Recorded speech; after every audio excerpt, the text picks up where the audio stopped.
जय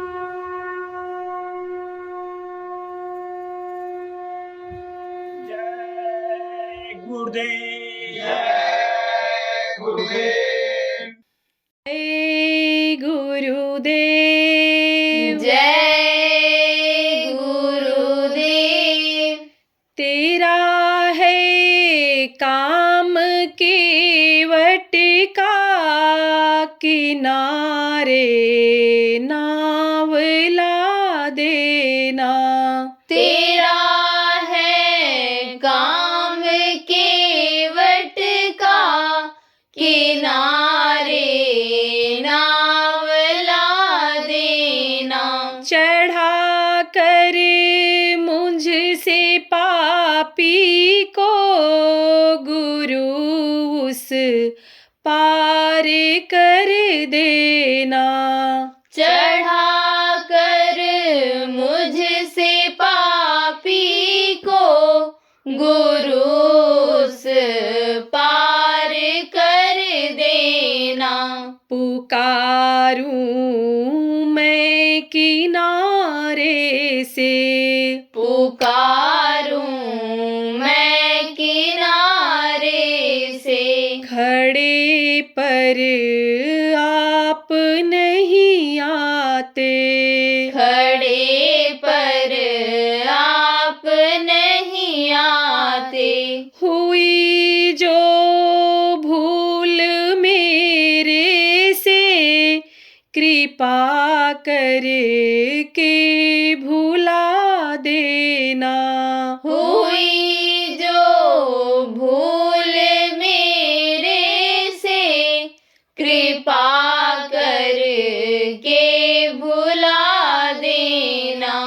तेरा है काम केवट का किनारे नावला देना। तेरा है काम केवट का किनारे नावला देना।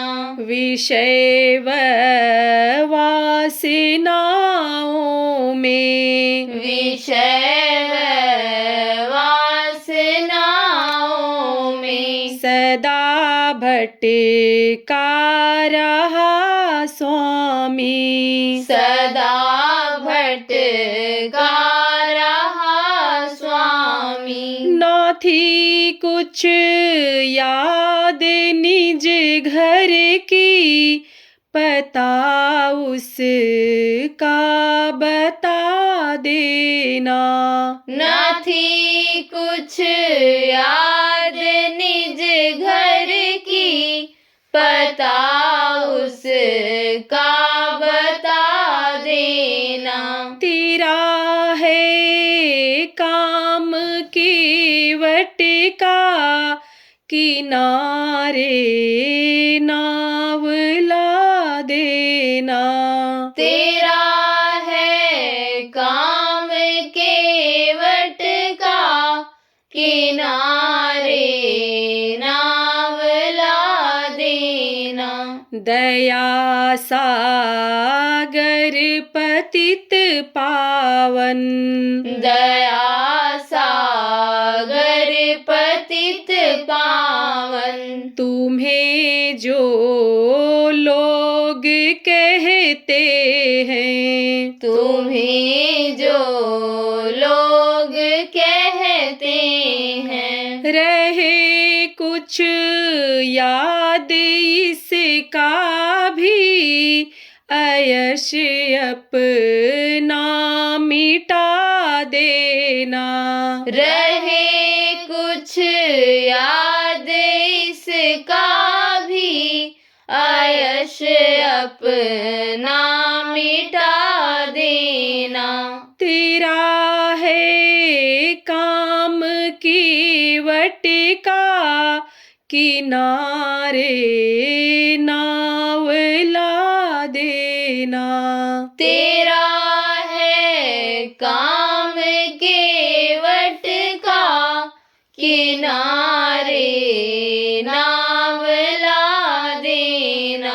जो थक कर आ पड़े द्वारे, जो थक कर आ पड़े द्वारे, शरण देना मुनासिब है, शरण देना मुनासिब है। अगर चाहे बचा लो या मुझे फिर से डुबो देना, अगर चाहो बचा लो या मुझे फिर से डुबो देना।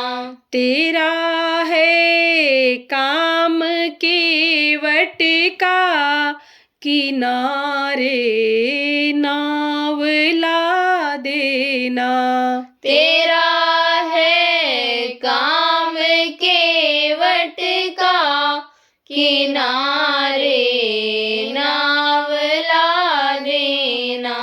अगर हो सिंधु तो मैं भी, अगर हो सिंधु तो मैं भी, तुम्हारा एक कतरा हूँ, तुम्हारा एक कतरा हूँ। अगर यह दास मिल जाए कभी बिनती ये सुन लेना, अगर यह दास मिल जाए कभी विनती ये सुन लेना।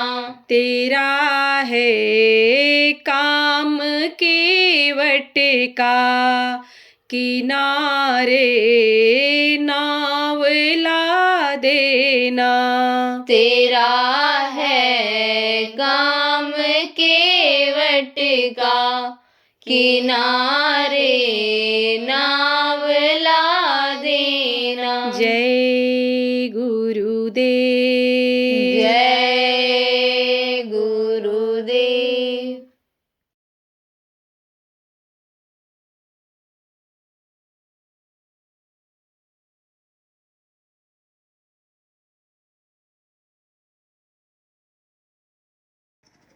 देखो प्रेमियों,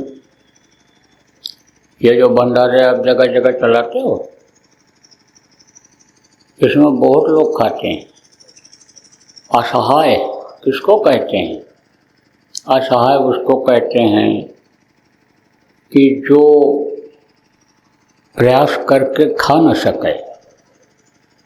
जैसे हाथ पैर बुढ़ापे में काम नहीं करता है, बूढ़े बैठे रहते हैं, उनको मदद की ज़रूरत पड़ती है, परोस करके रख दो, और हाथ मान लो हिलता है तो जल्दी अपने हाथ से उठा के खा नहीं पाते हैं, पानी नहीं पी पाते हैं, गिलास हिलता है जब तक, हाथ हिलने लगता है जब, कमजोरी जब आती है, शुगर बढ़ता है, ताकत जब कम हो जाती है तो ये हाथ पैर काम नहीं करते हैं ठीक से। बुढ़ापे में अक्सर ये होता है। जवानी में ही ज़्यादा कमजोरी आ जाए तो भी पैर डगमगाते हैं चलने में, हाथ से कोई काम जल्दी नहीं हो पाता है, दस्तखत करने में पेन हिलती है तो उसको कहते हैं असहाय। पैसा रहते हुए भी, और मान लो होटल बंद हो गए, रात को कोई पहुंचा तीर्थ स्थानों पर, प्रेमियों जहाँ आपके भंडारे चलते हैं, तो उसको कहाँ मिलेगा खाने को। लेकिन अब लोगों को मालूम हो गया क्यों जय गुरुदेव बाबा का, वो उमाकांत महाराज का वो प्रेमी भंडारा वहाँ चलाते हैं, कहते हैं बाबा जी का है, हमारे उमाकांत महाराज का हुक्म है कि भंडारा चलाओ, चलो वहाँ मिल जाएगा। तो वहाँ कुछ न कुछ मिल जाता है। अपने आश्रम हैं, आश्रमों पर हमने कह रखा है कि भंडारा बंद भी कर दो, लेकिन रोटी साग सब्जी जो कुछ भी बनाए हो कुछ न कुछ रख दिया करो, कोई रात को आ जाए भूखा न सो, खाने को कुछ न कुछ मिल जाए। तो ये इससे क्या बनता है? पूरी बनता है। आश्रम को कौन चलाता है? आश्रम को आप जैसे प्रेमी चलाते हो, भंडारे को बहुत से लोग मिल करके आप चलाते हो, तो उससे पुण्य बन जाता है, और अनजान में जो पाप बन जाता है उससे वो पाप खत्म होते हैं, उससे वो कटता है। गृहस्थ आश्रम में रहते हो, घर में रहते हो, तो कुछ पाप बन जाते हैं। कैसे पाप बन जाते हैं? जीव हत्या, जैसे मैंने बताया कि बहुत बड़ा पाप होता है जीव हत्या। तो जीव हत्या पाप होता है, तो जीव हत्या हो जाती है, न चाहते हुए हो जाती है। जैसे बच्चियों, आप लोग गांव में रहती हो तो लकड़ी जलाती हो, और लकड़ी के अंदर कीड़े हैं, तो कीड़े तो जल ही जाते हैं। आप देखो, समर्थ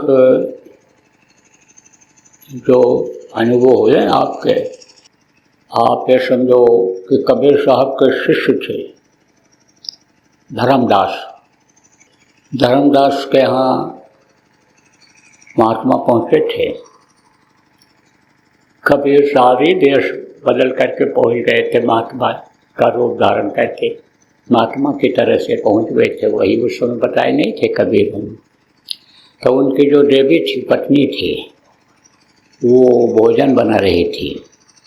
तो आज की तरह से चार दीवारी वगैरह तो थी नहीं, ऐसे ही यानी खुला रहता था घर। दरवाजे भी बहुत से लोग पल्ला दरवाजा भी नहीं लगाते थे।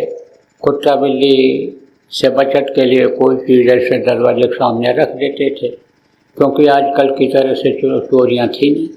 उस समय तो दूसरे के धन को लोग जहर से भी जहर मानते थे, और दूसरे की माँ बहन को अपनी माँ और बहन की तरह से समझते थे। ऐसा भाव था। तो उस समय पर खाने पहनने की भी दिक्कत लोगों को नहीं थी। समय पर जाड़ा, समय पर गर्मी, समय पर बरसात होती थी। हिंसा हत्या इतनी नहीं रहती थी जितनी आज हो रही है। आज तो आदमी घर से निकले, कोई गारंटी नहीं है कि 2 घंटे के बाद ठीक ठाक अपने घर में वापस आ जाएगा, लेकिन पहले ऐसा नहीं रहता था। तो चूल्हा जल रहा था, दिखाई पड़ रहा था, और धर्मदास बैठे हुए थे। तो महात्मा पहुँचे। अच्छा, बैठे क्या थे? वो पूजा कर रहे थे। कैसी पूजा? ये जो शालिग्राम की पूजा होती है, पत्थर होता ना शालिग्राम, उनको लोग नहलाते हैं, फूल पत्ती चढ़ाते हैं उनके ऊपर। आप ये समझो, जो भी प्रसाद चढ़ाते हैं, पत्ती चढ़ाते हैं। किसके पत्ती? जिसको आप तुलसी की पत्ती कहते हो, उसको चढ़ाते हैं। रोज पत्ती, उस पत्ती को खाने से बुखार, जुकाम, शुगर, इस तरह की जो बीमारियां हैं, लगातार खाता रहेगा 3, 4, 5 पत्ती आदमी, तो वो सब चला जाता है कुछ देर में। अगर संयम और नियम से रहेगा, परहेजी भोजन खाएगा, तो वो निकल ही जाता है। इसीलिए लोग निरोगी होते थे। और उसमें जिसमें धारी बनी रहती है, उस पत्थर में भी गुड़ होता है। सफ़ेद काला पत्थर होता है, काले पत्थर पर सफ़ेद धारी बनी रहती है, जिसको शालिग्राम कहते हैं। तो ये उनकी पूजा कर रहे। कबीर साहब पहुँचे, तब बोले कि ये तो 1 छटाक वाले हैं, ये 1.5 छटाक वाले हैं, ये तो पत्थर भगवान न बोलते न डोलते, इनको तो पूजने में लगाओ। तो देखने लगे तो नाराज़गी हुई। बोले कि देखो, वो जीव हत्या कर रही है, वो देखो मार रही है जानवरों को, और तुम इनको पूछ करके मुक्ति मोक्ष चाहते हो। हत्यारी है, हत्यारी। तू हत्यारा है। कहा तू हत्यारा। अब औरत सुनी, कहीं हत्यारा कह रहे हैं। हत्यारा क्यों कहा? कहा देख, कितने जीवों को तू जला रही है, कितने जीव जल रहे हैं, तो उसको पता है। धर्मदास गए, लकड़ी को ठोका, बहुत सारे कीड़े उसके नीचे गिरे। सुराग जो थे लकड़ी में, ठोकने पर वो सब नीचे गिर गए।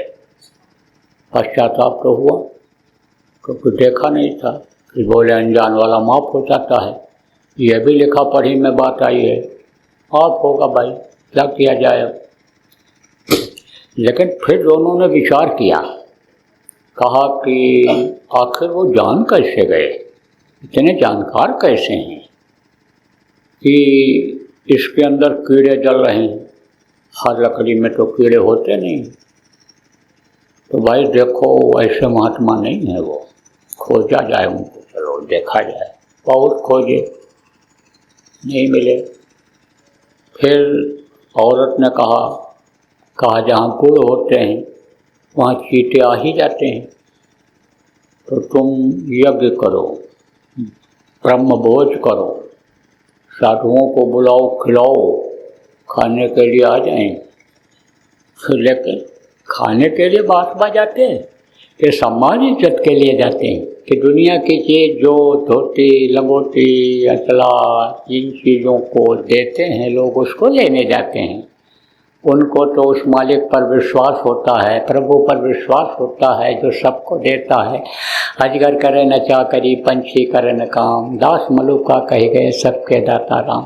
तो किसी से मांगते हैं प्रेमियों, यही तो बताया जाता है कि दुनिया वाले आपको क्या देंगे, दुनिया वालों के आगे आप हाथ क्यों फैलाते हो। और मांगना है तो उससे मांगो, और आपको तो गुरु मिल गए, आप गुरु से मांगो। गुरु ही एक दाता होते हैं, दाता केवल सद्गुरु। देख न माने हार, धरनी जहलो देखिए तहलो सब भिखार, दाता केवल सद्गुरु, देख न माने हार। सद्गुरु जब देते हैं तो हार नहीं मानते हैं। ज़रूरत भर का समय समय पर जितना मिलना चाहिए उससे ज़्यादा देते हैं। आप लोगों को इस चीज़ का बहुत से लोगों को अनुभव है जिनको गुरु पर विश्वास है, तो वो नहीं आए और सारा धन इसी में उनका खर्च हो गया, एकदम गरीबी आ गई, गरीबी आ गई। धार्मिक विचारधारा के तो थे ही, संस्कार तो उनका था ही। ये जो पूजा पाठ है, ये जो कुछ है, कम से कम धार्मिक लोग करते तो हैं। अब आजकल इस समय तो भगवान को ही लोग बोलते चले जा रहे हैं, भगवान ही नहीं याद आ रहे हैं। किसी रूप में भगवान को याद तो करते हैं, चाहे राम भगवान हो, चाहे कृष्ण भगवान हो, चाहे अन्य भगवान हो, बहुत से भगवान, कैसों करोड़ नाम लाख नाम कृष्ण के, तो दुनियादारों से तो अच्छे हैं। हिंसा हत्या करने वाले, मार काट करने वाले, अन्य अपराध करने वालों से अच्छे तो वो हैं। तो धार्मिक विचारधारा के तो थे ही, सब धन खत्म हो गया। बोले क्या करेंगे जी के, अब तो इससे अच्छा चलो गंगा जी में डूब करके मर जाएं।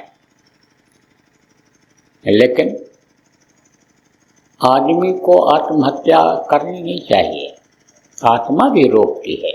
आत्महत्या बहुत बड़ा पाप होता है, जीव हत्या और आत्महत्या बहुत बड़ा पाप होता है। जिस काम के लिए जीवात्मा को इस मनुष्य शरीर में बिठाया गया वो काम न पूरा हो और इस मनुष्य मंदिर को नष्ट कर रहे आदमी, खत्म कर रहे, तो बहुत बड़ा पाप लगता है। तो जो भी आप लोग यहाँ बैठे हो या ऑनलाइन जो सुन रहे हो या सुनो यूट्यूब वगैरह पर यह डाल देते हैं, तो कोई भी आत्महत्या प्रेमियों मत करना, आत्महत्या पाप होता है। लेकिन अब उन्होंने सोच लिया कि हमको जिनकी तलाश थी वो मिले नहीं, और बगैर माध्यम के प्रभु को हम पा नहीं सकते हैं। बिना समर्थ गुरु, सच्चे गुरु के ज्ञान हो नहीं सकता है, अंदर में ज्योति जल नहीं सकती है। इसलिए तलाश तो हमको उनको करनी ही है।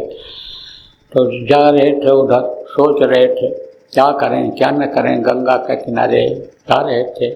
फिर सोचे अब डूब कर मर ही जाएंगे, डूब कर मर जाएंगे। सोचे कि यहाँ अगर हम डूबेंगे जहाँ लोग स्नान कर रहे हैं तो फौरन निकाल लेंगे लोग, जैसे कूदूंगा तैसे डूबने लगूंगा तैसे निकाल लेंगे।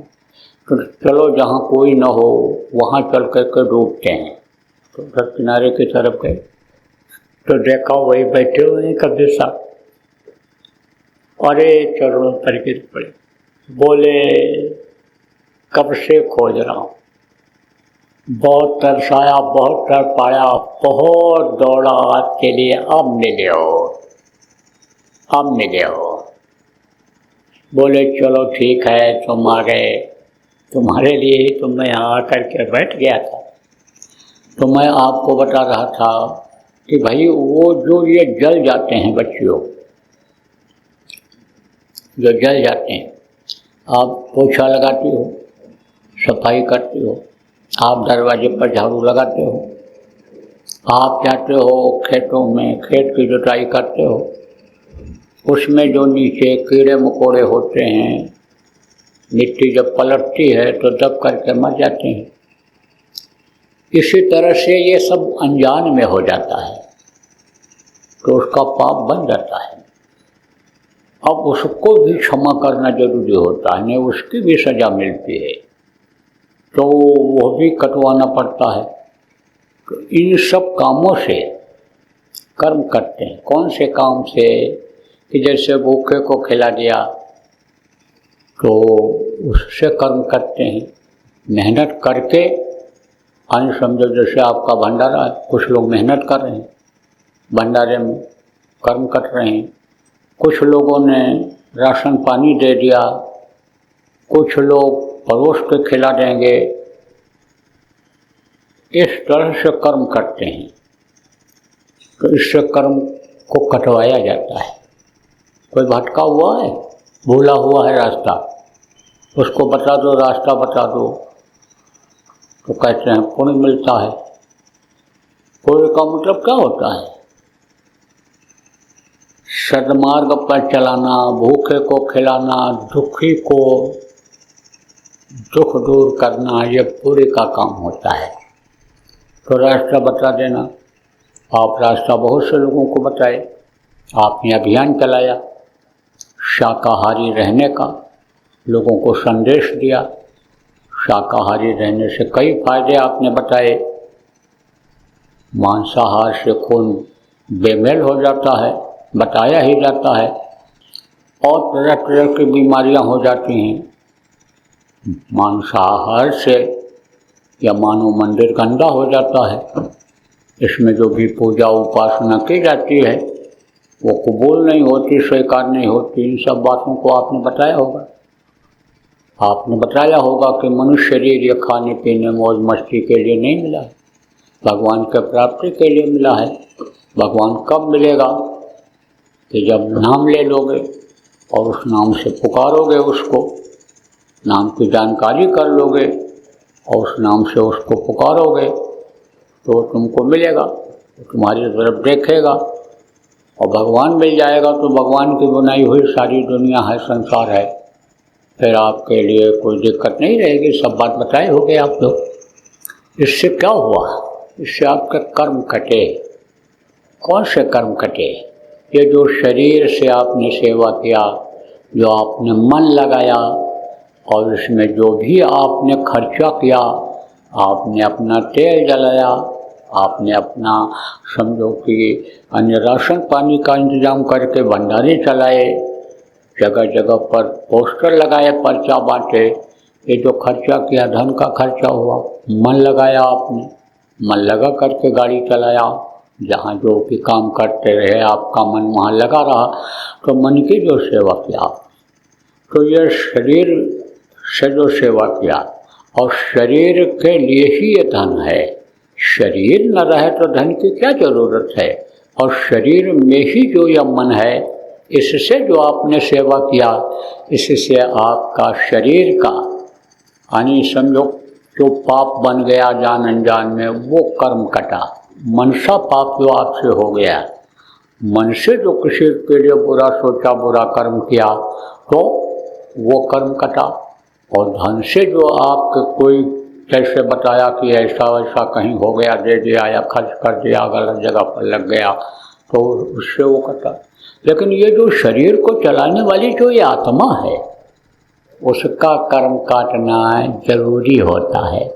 वो कर्म अगर नहीं कटा तो लौट लौट 84 आया, लौट लौट करके 84 में आना पड़ेगा। 84 किसको कहते हैं? 84 लाख योनियाँ हैं, कीड़ा मकोड़ा, सांप गोजर बिच्छू, ये जो ज़मीन पर रहते हैं, ज़मीन के नीचे चलते हैं, आसमान में उड़ने वाले ये जो पक्षी हैं, आप ये समझो जल के अंदर जो जीव रहते हैं, जो ये मनुष्य हैं, जिनके अंदर पांचों तत्व है, जिनके अंदर एक तत्व, दो तत्व, तीन तत्व, चार तत्व वाले हैं, ये सब लोग 84 में आते हैं जहाँ रहते हैं। ये सब 84 लाख योनियाँ हैं।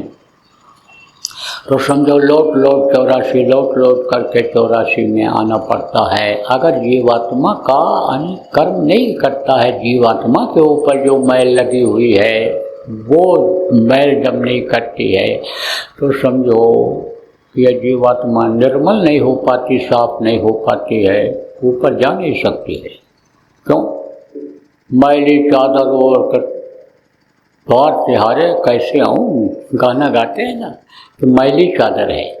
जैसे कोई बहुत गंदा कपड़ा पहने हुए हो, लेटरिन पेशाब उसमें लगा हुआ हो, खून से लथपथ हो, तो जल्दी वहाँ जाने नहीं देते हैं। कहाँ? जहाँ यज्ञ का स्थान है, जहाँ यज्ञ का पूजन कराते हैं, जहाँ कथा भागवत बैठाते हैं, मंदिर में जाने को होता है। गंदे आदमी कहते जाओ तुम नहा धो करके साफ हो करके तब आना। ऐसे वहाँ कैसे जाने पाएगी ये जीवात्मा जब गंदी रहेगी? वहाँ तो स्नान करके ही जाना पड़ता है। जैसे देखो कुछ मंदिर प्रेमियों ऐसे बने हुए हैं कि जिसके चारों तरफ ऐसे पानी की नाली बनी हुई है और उसमें पानी बहता ही रहता है। किसी को भी मंदिर में अगर जाना है तो उस पानी में से जब जाएगा तब वो वहाँ मंदिर में देवता के मूर्ति के सामने पहुँच पाता है, तो उसी में पैर धुल जाता है। पैर में अगर गंदगी कुछ लगी हो तो धुल जाएगा। जूता तो दरवाजे पर उतार देते हैं, लेकिन मोजा में जो गंदगी लगी रहती है, जूता उतार दिया, मोजा पहने पहने चले गए, ज़मीन में कोई चीज़ लगी है, गंदी से गंदी चीज़ लगी है तो मोजा में तो लग जाएगा।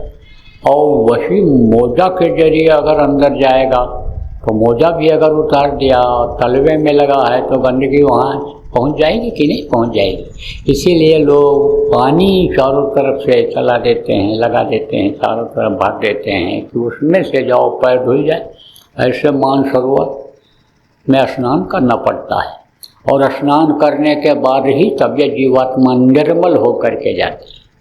जब तक इस शरीर में रहती है जीव कहलाती है। जब ये ऊपर जिस पिंड को छोड़ती है, जब उधर अंध ब्रह्मांड में जाती है, तब इसको शिव कहा जाता है। और उधर जब यह स्नान कर लेती है मानसरोवर में, तब इसको हंस कहा जाता है।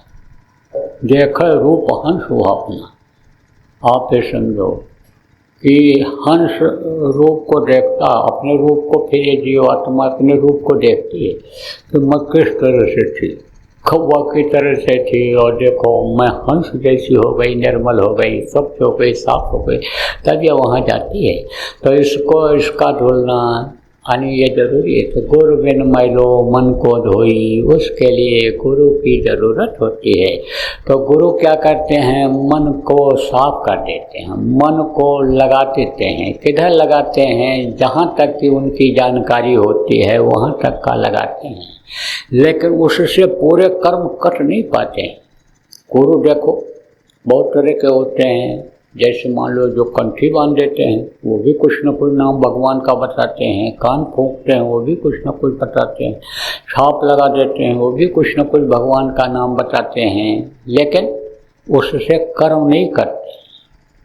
कर्म किससे करते हैं? कर्म फांस छूटे नहीं, कहते करो उपाय, सदगुरु मिले तो उबरे, नहीं तो भटका खाए। जब सदगुरु मिलते हैं तब उन कर्मों की धुलाई करते हैं, कर्म करते हैं। प्रेमियों, ये जो नाम मिला, किससे मिला? नाम रहा संत नाधीना, संत बिना कोई नाम न चीन्हा। गुरु महाराज जैसे परम संत से हमको आपको जो नाम मिला, आप ये समझो, इसके जाप करने से, जो अभी जाप किया आपने, हमने सुमिरन किया, इससे कर्म कटते हैं। ध्यान जो लगाया इससे कर्म कटते हैं। भजन जो आवाज़ पकड़ने की कोशिश किया इससे कर्म कटते हैं। अब कर्म तो रोज बनते जाते हैं, और कर्म इकट्ठा भी बहुत से हैं, पूर्व जन्मों के हैं, कुछ इस जन्म में जो मैंने बताया जान अनजान में हो गए, तो वो तो बहुत इकट्ठा हैं। तो जब तक रोज नहीं किया जाएगा, जब तक ध्यान बराबर नहीं लगाया जाएगा, भजन बराबर नहीं किया जाएगा, तब तक कर्म कैसे कटेंगे। और कर्म अगर नहीं कटे तो समझो लोट लोट 84 आया, इसी में जन्मना और मरना पड़ेगा। जन्मने और मरने की पीड़ा, दर्द बहुत बड़ा भयंकर होता है। इसलिए बराबर आप लोग सुमिरन ध्यान भजन करने की आदत डालो। कुछ लोग तो इसमें हैं कि जो बराबर करते हैं, कुछ ऐसे हैं छोड़ देते हैं, करते हैं, कुछ ऐसे हैं कि जो केवल सेवा का ही निशाना बनाते हैं। लेकिन देखो, सोना होता है, सोना कीमती होता है, लेकिन सोना में अगर खुशबू आ जाए, सुगंध आ जाए, अरे तो फिर क्या कहना। तो ये जो सेवा है, ये समझ लो सोना की तरह से है।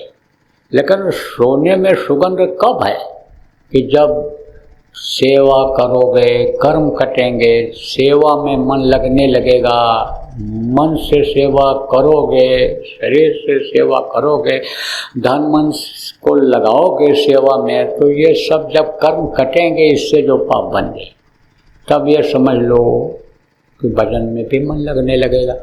भजन में मन लगने लगेगा तो सत्संग, सेवा और भजन, सत्संग है पहली सीढ़ी और सेवा दूसरी सीढ़ी है, और भजन तो आखिरी सीढ़ी है कि पग में अटके आए, एक पैर इधर से उधर उठा करके रख दो, बस पहुंच जाओगे। कहाँ पहुंच जाओ?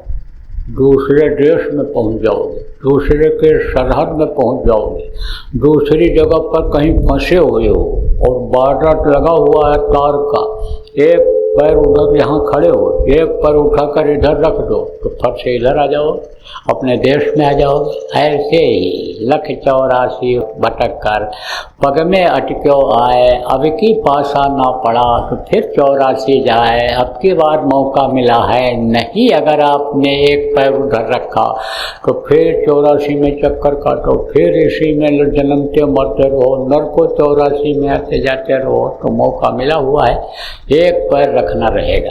तो ये जब भजन ध्यान सुमिरन करने लगोगे, सत्संग में तो देखो आया, आपका मन लगा, और सेवा भी आपने किया, काफिले में आप रहे बहुत से लोग, और काफिला करते हुए कई अन्य समझो जिले में से प्रचार करते हुए और आप यहाँ पर आए। अब भजन में मन लग जाए तो सोने में सुगंध हो जाए। तो जब सही ढंग से सुमिरन करते हैं, सही ढंग से ध्यान भजन करते हैं, तब उसमें फायदा होता है।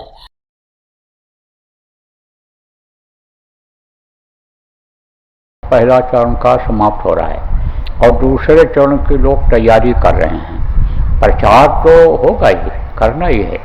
और प्रेमियों ने यह निर्णय लिया है सभी प्रदेशों के कि दूसरे चरण का जो समापन है वो उज्जैन आश्रम पर होली में किया जाएगा।